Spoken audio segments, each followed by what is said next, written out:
ഇന്ത്യയും ഓസ്ട്രേലിയയും തമ്മിൽ നടക്കുന്ന ഏകദിന പരമ്പരയ്ക്ക് ഈ മാസം 19-ാം തീയതി പെർത്തിൽ തുടക്കമാകുകയാണ്. 3 മത്സരങ്ങൾ അടങ്ങുന്ന ഏകദിന പരമ്പരയാണ് ഇന്ത്യയും ഓസ്ട്രേലിയയും കളിക്കുന്നത്. ഇന്ത്യയും വെസ്റ്റ് ഇൻഡീസും തമ്മിൽ നടന്ന ടെസ്റ്റ് പരമ്പര അവസാനിച്ചതോടുകൂടി തന്നെ ഇന്ത്യയും ഓസ്ട്രേലിയയും തമ്മിലുള്ള ഏകദിന പരമ്പരയുടെ ആവേശത്തിലാണ് ഇന്ത്യൻ ആരാധകർ. ശുഭ്മാൻ ഗില്ലാണ് ഇന്ത്യൻ ടീമിനെ ഏകദിന പരമ്പരയിൽ നയിക്കുന്നത്. കൂടാതെ ഇന്ത്യൻ സീനിയർ താരങ്ങളായ രോഹിത് ശർമ്മയും വിരാട് കോഹ്ലിയും ഓസ്ട്രേലിയക്കെതിരെയുള്ള ഏകദിന പരമ്പരയിൽ കളിക്കുന്നുണ്ട്. ഇന്ത്യയെ നേരിടാൻ ഒരുങ്ങി നിൽക്കുന്ന ഓസ്ട്രേലിയൻ ടീമിന് ഇപ്പോൾ വൻ തിരിച്ചടി ഏറ്റിരിക്കുന്നു എന്നതാണ് പുതിയ റിപ്പോർട്ട്.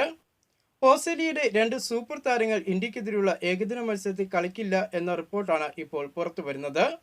ഓസ്ട്രേലിയയുടെ വിക്കറ്റ് കീപ്പർ ബാറ്ററായ ജോഷ് ഇംഗ്ലീഷ് ഇന്ത്യക്കെതിരെയുള്ള ആദ്യ 2 മത്സരങ്ങളിൽ കളിക്കില്ല.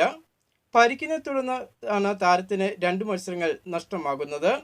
ഓസ്ട്രേലിയയുടെ സ്പിന്നറായ ആദം സാംബ ഇന്ത്യക്കെതിരെയുള്ള ആദ്യ മത്സരത്തിൽ നിന്നും പിന്മാറിയിരിക്കുകയാണ്. വ്യക്തിപരമായ കാരണങ്ങളാലാണ് ആദം സാംബ പിന്മാറിയിരിക്കുന്നത്.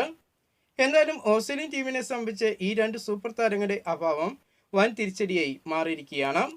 കൂടുതൽ ക്രിക്കറ്റ് വാർത്തകളും വിശേഷങ്ങളുമായിട്ട് നമുക്കിനി അടുത്ത വീഡിയോയിൽ കാണാം.